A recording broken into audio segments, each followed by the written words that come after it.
Yes, villagers, it appears that there was a pandemic shortly after the COVID pandemic, which was gun violence.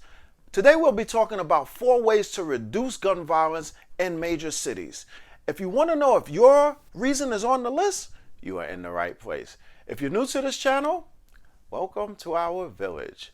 If you're a returning villager, welcome as well. So, let's get into it. Welcome to Garden of the Mind, where we reduce stress, improve our health and fitness, and improve our financial IQ every episode. We must believe more than we see. It seems like shortly after quarantine, young people took to the streets to release a whole lot of pent-up aggression, but unfortunately and somehow they went out with their guns and bad intentions. There was a huge uptick in gun violence in most major cities and continues to climb. What do we do about it? Should we hire more police? Well, that's one way of doing things. However, I believe that this gun violence is a symptom of a deeply rooted problem that lies underneath the surface. As a clinician, we know that behavior is communication. So what is being communicated at this point? Well, the first thing that I think that is being communicated is trauma. As long as we are not dealing with the trauma that has been experienced through these young people, we will continually deal with symptoms. We'll continually try to do things like take guns off the streets. However, it's not the guns that kill people. It is people who kill people.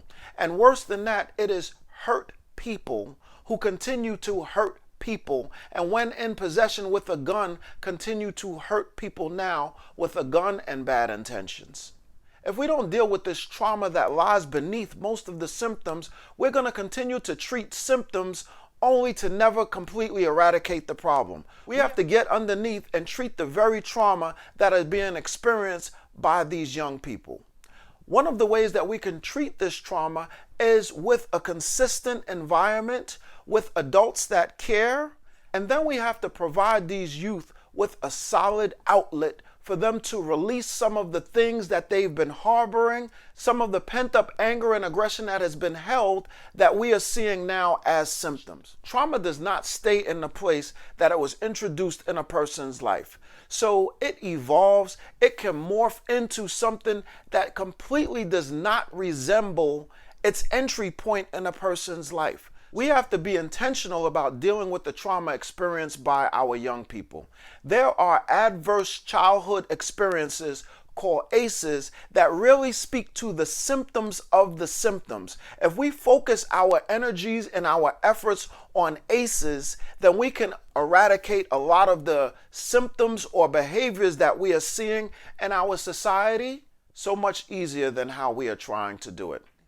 We absolutely need after-school centers that are staffed by caring individuals who are trauma sensitive and trauma informed and can give these children love, consistency, and other things that are necessary for them to not have to stay in a state of heightened anxiety as the trauma has placed them in. 2. We have to educate and provide a financial pathway forward so that some of these youth can get some of the items that they see on social media or advertisements at large. Now, of course, the easy answer would say, well, teach them that these things are not real and that they really don't matter. However, that's a lesson that they have to see for themselves. We have to create pathways moving forward that allows our youth to make the type of money that would make them self-sufficient. So we could look towards the schools and providing a better education that leads to a life wage that they can use once they graduate and be completely independent from their situation. Or for some of the youth who are the breadwinners in their family, they would be able to at least contribute in a substantial way. One of my beliefs is that most impulsive youth are impulsive for several reasons outside of their history. They are usually kept at a point where they are surviving.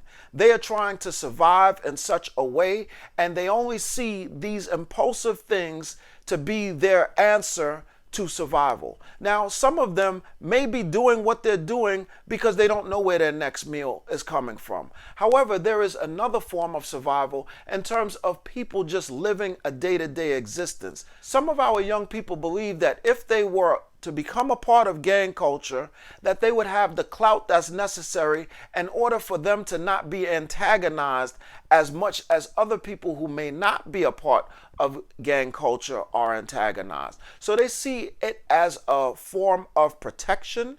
They may also see it as a form of survival. So we may not think about it in those terms, but if a person is in a situation where they're constantly under assault, constantly antagonized, it creates a situation where they live at a state of heightened anxiety, and that type of stress can weigh in on a person, and it can certainly affect their self-esteem. Among other things, it can trigger the fight or flight response and trigger that over and over and over again on a daily basis and that eventually leads to the demise of a person. Now, they may be taking part in a solution that they may not even realize is such a huge and looming threat in terms of their health. Tip number 3, we have to provide hope. How do we provide hope? We provide hope by having our elders and mentors providing the guidance that is necessary for every single person. I don't care how old you are. Every single person can benefit from a mentor. I don't care what your occupation is and how high you are in that occupation. Everyone can benefit from the tutelage of someone who is just a little bit further than they are. These are some of the things that our youth need. And not only do they just need the guidance of a mentor or a positive role model, they need these role models speaking life into them, speaking hope into their situation. Most of the youth that I know are looking to have their basic needs met.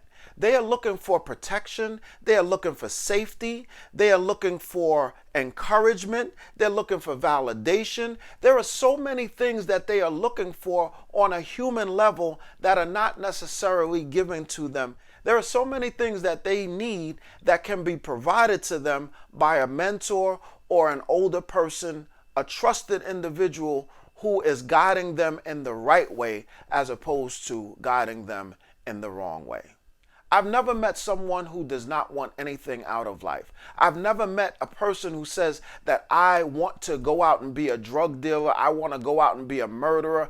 I've never met that person. What I have met is I've met children who have been mentally abused, meaning somebody in a very, very key and powerful position has spoken death in their situation by saying things like, you are never going to be anything, you're a waste of space, and all of these other things that I don't really want to get into on this video.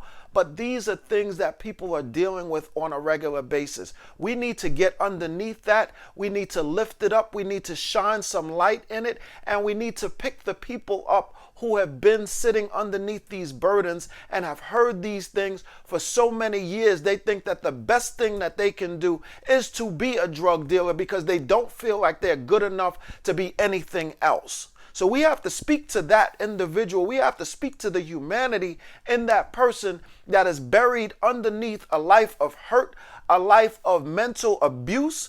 We have to speak the life that we want to see and change in them. They have to believe it, but we can be a conduit in order for those things to take place if we have the mentorship that is necessary and the guidance in a positive direction. Now, most of these solutions are indirect and they are long-term goals that you may not see the results of them in a few years. So we have to triage this situation. We know that with gun violence, we have to do something about the crises that is going on right now. So we're going to give you one direct solution, which is our number 4, which is create a mediation program and make it cool for young people to want to settle their disputes through this mediation. In my work with students, I've found out several things. Most students do not want to fight. I don't care what they act like in front of their friends. Usually that is posturing in front of their friends. They usually don't want to fight or don't want to escalate a situation. And if there was an escape hatch, or if there was some way that they can keep their ego intact and solve this dispute, they would usually opt to solve the dispute as opposed to escalating it either in a fight or something worse. So if we provide that escape hatch in the form of a mediation program and then make it cool for them to want to go to this mediation program, we will see things playing out a little bit differently than we are seeing it play out currently. Now, when it comes to gun violence, there is no magic bullet. There is no one thing that's going to completely work in all situations. This is by no means an exhaustive list of things that are necessary in order for us to deal with this situation. This is a multifaceted problem which requires a multifaceted solution. So this is by no way an exhaustive list, but these are certainly things that we need to address on our way to coming to this solution that we think works for all. If you like this video, please give it the thumbs up. If you like this channel, please subscribe. If you want to know when I post, which is Wednesday, you hit that notification bell and you get that ding on your phone and you know that a new video is waiting for you. And remember, thoughts are actions, words have power, and actions have consequences. I'll see you next Wednesday. I'll see you then.